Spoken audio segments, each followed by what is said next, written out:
Yeah, he's Louis exactly for WingsTV. Well, what do you make of that, Louis? Obviously, 3-2 defeat in extra time. Heartbreaking way to lose any game of football. Yeah, very disappointing. Especially after the first half. I thought the first half was pretty good. We went into the change room, everyone was upbeat, everything was positive. But then obviously they came out in the second half and they went for it. And we took our foot off the gas, I think. Yes, that definitely swayed the direction of the game. You're always a tricky scoreline 2-0 at half time, and I kind of had a feeling that next goal would win. If they got the goal, the momentum would be with them. Yeah. If we got it, we'd probably go and see the game out, and as it was, they got that crucial first goal for them, 2-1. Yeah, exactly.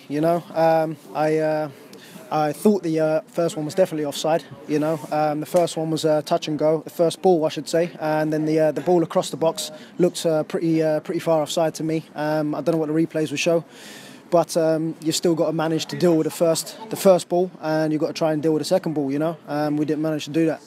Started the game well, and obviously went ahead through the penalty. Your thoughts on the penalty? The penalty, yes. In the first half, yeah. Yeah, the penalty in the first half, yeah. I thought it was a clear penalty. And Kieran tucked it away well, didn't he? Yeah, Kieran tucked it away well. He's confident at the moment, So yeah, I had no problems with him putting the ball in the net. And then obviously Tyrone Marsh made it 2-0 with a lovely finish that he started moved very well. Yeah, exactly. So he's another one that's in good form, So whenever he gets a chance, you're pretty confident that he's going to put it away. So yeah, we was doing well. 2-0, he was pretty confident. And like I said, we came in at half time and we came in with good spirits. And it was just a shame how we actually started the second half. Yeah, what'd you put that down to, the slow start? It's just a matter of I think the boys being a little bit overconfident, and obviously the Ebbsfleet boys had a rocket up their arse, and they came out on the front foot and just caught us napping a little bit. And then obviously right towards they were obviously laid siege to the goal a little bit, and was it coming their goal?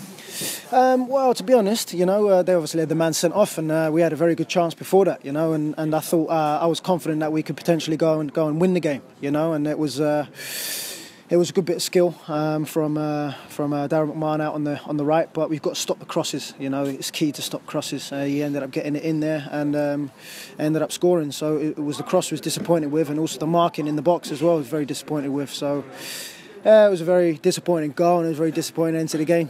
Yeah, and into extra time, obviously Bass has gone close with a chance, and if that goes in, it will obviously go on and win it. As it was, they stole it at the end. Yeah, exactly. So yeah, you've got when you have your chances, you've got to put them away because you get punished for them. You're up against quality opposition. Quality players that can can make a difference in a moment. And it's just very frustrating because the first half I thought was very good and felt pretty confident going into the second half. So it was a shame how the game panned out in the end. It was a tie that just didn't want to end, was it? Obviously, all the emotions surrounding the game with Jamie Day being their new manager, and it just didn't want to go away, this tie, did it? Yeah, exactly. It's almost a bit of a distraction. We could have probably done without it, but you always want a little bit of a run in the cup. There's a bit of financial gain at stake, so disappointing to lose out, but got to focus on the league. The league's the bread and butter, so we've just got to focus on that now. Obviously Jody Brown was installed as the new manager in the week. Jody was here with his new assistant Glenn Little tonight. Did he come in and speak to the boys before or after? Yeah, he came in afterwards, and he just told the boys unlucky. He saw some positives, and he's going to. He's just going to work on trying to get a good result on Friday. It's going to be difficult for him because he's not going to be able to get a training session in. So he's going to give me a call. We're going to speak tomorrow, and he's going to try and figure out what's the best kind of approach for Friday's game. So it's going to be almost learning and figuring out the kind of squad and team on the fly. Yeah, and obviously extra time's not really helped with that because we've obviously put the extra minutes in tonight. Yeah, exactly. So going to potentially have a few more tired legs come Friday, but the boys hopefully they'll look after themselves over the next few days. and they'll do the right recovery things. They'll eat well, rest up, and hopefully the boys will be feeling pretty fresh for Friday. Have you spoke to Jody yourself about a role? Because obviously at the moment you're out injured. Is it still to the end of the season you're out injured? And if so, will you have sort of a coaching role with the club? I actually got some good news last week, the end of last week, that I didn't need an operation on my knee, and I can actually kickstart my rehab. So I'm hoping to be match fit in about 4 weeks' time. Brilliant. So that's a positive from my point of view, and obviously can help with numbers. So from my point of view, I just want to focus on getting fit, and obviously I'm going to have a role to help Jody come in, and any information he needs, I'll be able to help him out. It's good. And obviously looking ahead to Boxing Day, is there anyone likely to come back with injuries? Because we had a lot of youth teamers on the bench tonight, and can you explain why Healy and Henley, for example, were missing? They both came down with illnesses, so they were pretty bad actually.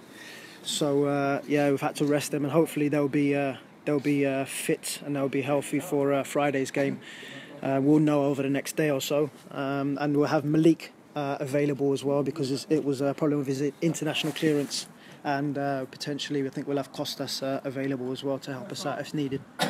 And any news on Tyrone Marsh, because this was obviously his last game tonight? Do you know if the club has been able to extend the loan? To be honest, I don't know anything regarding that. That's hopefully going to get sorted behind the scenes.